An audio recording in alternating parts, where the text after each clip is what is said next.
કે મિત્રો દેરાણી જેઠાણીના ડખાની અંદર ખજૂરભાઈ નો હું વાત, જો તને ખુલ્લે આમ કહું તે તારી માનું દૂધ પીધું હોય તો મકાન બનાવવાની જવાબદારી તારી. લાલો આહિર તને ચેલેન્જ કરે. જય મુરલીધર મિત્રો, જય શ્રી રામ, જય હિન્દ. હું છું લાલો આહિર. મિત્રો ખાસ મારે આજે 18 વર્ષને જણાવવાનું કે સુરેન્દ્રનગર ના નાગરકા ગામની અંદર આ ખજૂરભાઈએ મકાન બનાવી દીધું હતું. કીર્તિ પટેલ એનું એક રેકોર્ડિંગ વાયરલ થયું જે છે. કીર્તિ પટેલ સાંભળજે, તું એમાં કેને કે બેન સાથે છું, અમને કઈ વાંધો નથી, તું રે. કે મિત્રો દેરાણી જેઠાણીના ડખાની અંદર ખજૂરભાઈ નો હું વાત, આ ખજૂરભાઈએ મકાન બનાવી દીધું હતું. એના અત્યારે આ મકાન 3 મહિના થયા ત્યારે મકાન બનાવી દીધું હતું ખજૂરભાઈએ. આખા ગામ લોકો છે, ગામના સરપંચ છે.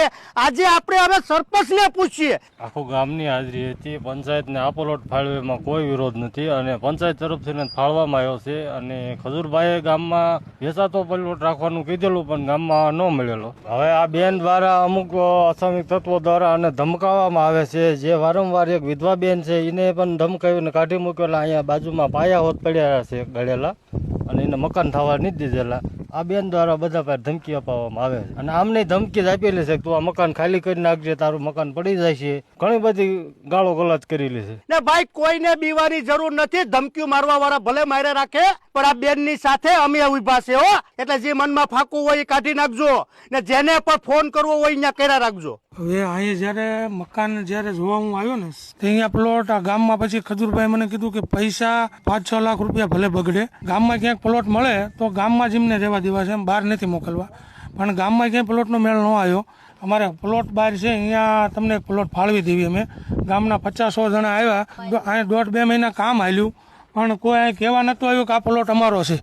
અમે જ્યાં સુધી અમે અહીંયા કામ કર્યું ને ત્યાં સુધી કોઈ કહેવા પણ નતું આવ્યું. સરપંચ કોઈ કહેવા આવ્યું હતું અને તમે અમને આ પ્લોટ કીધું પછી તમે અહીંયા કામ ચાલુ કર્યું હતું ને? ગામમાંથી ઠરાવ કરીને આ પ્લોટ પછી પ્લોટ આપેલો છે લાલભાઈ. અને એમને અમે બધી કહાની કીધી કે ભાઈ આવી રીતના 2 છોકરા 15-17 વર્ષના છે અને વર્ષોથી બિચારા પીડાતા હતા, જેને ગામમાં અને બિચારા ભરવાડના મકાનમાં 17 વર્ષથી કાઢતા હતા. અને તે ખજૂરભાઈ આવીને આવું સરસ મજાનું મકાન બનાવી દીધું અને પંચાયતે મળીને અને ગામ લોકો બધા પણ સાથે હતા અને પ્લોટ ફાળવી દીધો. ખજૂરભાઈ આવ્યા ત્યારે પણ અમને મળ્યા હતા કે હજી જો ગામમાં નજીકમાં ક્યાંય પ્લોટ મળતો હોય ને તો આ છોકરાઓને પણ સારું રહે. તો હું 15-17 લાખ રૂપિયા આમાં ખર્ચું છું તો 5 લાખ રૂપિયા હું પ્લોટમાં પણ ખર્ચી શકું. એટલે એ ભાઈએ પણ અમને ભલામણ કરી હતી. પણ ખજૂરભાઈને અમે વાત કરી કે ભાઈ અત્યારે તાત્કાલિક પ્લોટનો ક્યાંય મેળ પડે એવું નથી અને ગામમાં પણ તકલીફ છે પ્લોટ લેવાની. એટલે એટલા હિસાબે આજે પંચાયતે અહીંયા પ્લોટ આપ્યો અને પંચાયતે મળીને આપ્યો. તો કહું છું ભગવાન જેવો માણસ આવીને આજે આવું આ 2 છોકરાઓના માથે હાથ મૂકી ગયો છે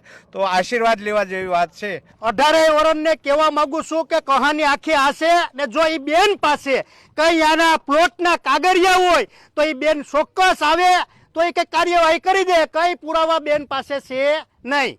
એટલે એ વાત બોલે હાલે નહીં, પ્રૂફ જોઈએ કે ભાઈ અહીંયા જે મારા પ્લોટના કાગળિયા હતા બધી વાત ખોટી છે.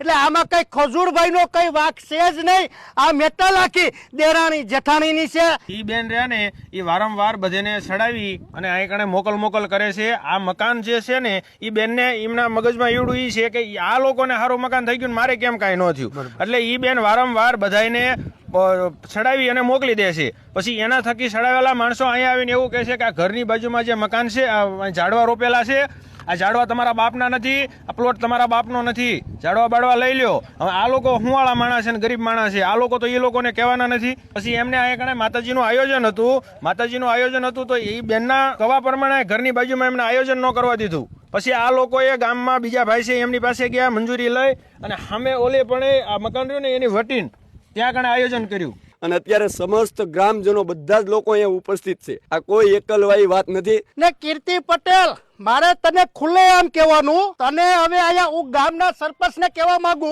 ઈ બેન ને છે ને પ્લોટ હજી ફળવી દે. પણ જો તે તારી માનું દૂધ પીધું હોય, જો તને ખુલ્લે આમ કહું તે તારી માનું દૂધ પીધું હોય તો મકાન બનાવવાની જવાબદારી તારી. લાલો આહિર તને ચેલેન્જ કરે ઈ બેન ને મકાન બનાવી દે તું હાલ. હવે અમારા 18 વર્ષને જોવાનું છે કે કીર્તિ પટેલ હવે મકાન બનાવી દે. હવે ખોટી હુકામે હાલી નીકળે. ગમે એનો ફોન આવે એટલે તું એમ કહી દે કે હું સપોર્ટમાં છું કરી દે સપોર્ટમાં. ત્યાં 10 લાખનું મકાન તો હવે બનાવી દે.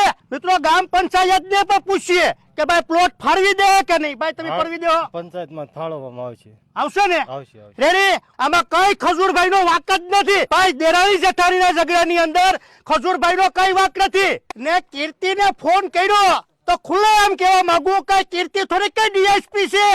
હજી એક વાત કહેવા માંગુ કે ગામ લોકો મેથી એવું જાણવા મળ્યું કે ઈ ભાઈજી છે ઈ અપંગ નથી. દારૂ પીને ગાડી ભટકાઈ ગયા હતા એમાં ઈ લોકો અપંગ થયા છે એવું જાણવા મળ્યું આપણે. એટલે હવે કીર્તિ તોય પણ અમને કઈ વાંધો નથી. તને હજી કહેવા માંગુ છું તો હવે મકાન બનાવી દે.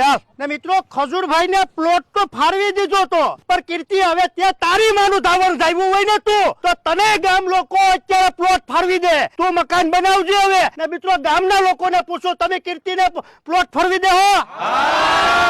કીર્તિ ખુલ્લે આમ ચેલેન્જ છે લાલા આહિરની. ને માતાજીની દયાથી તારા તોડ પાણીના પૈસા તો તારી મેરે ગણાય છે. તને હવે ગામના લોકો પ્લોટ ફરવી દે. હવે તું એ લાવો લે ભાઈ ફરવી દે પ્લોટ.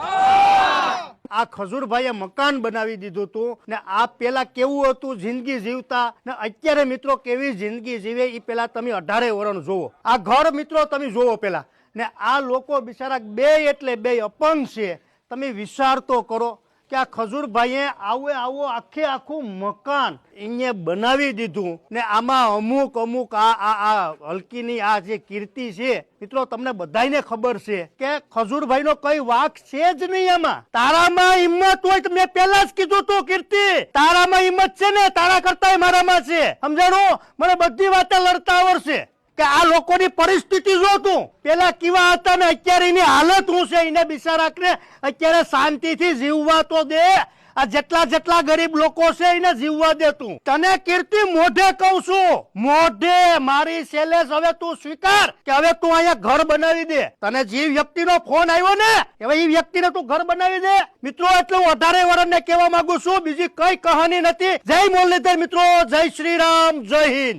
સમજાઈને વંદન બાકી અભિનંદન. જય શ્રી રામ.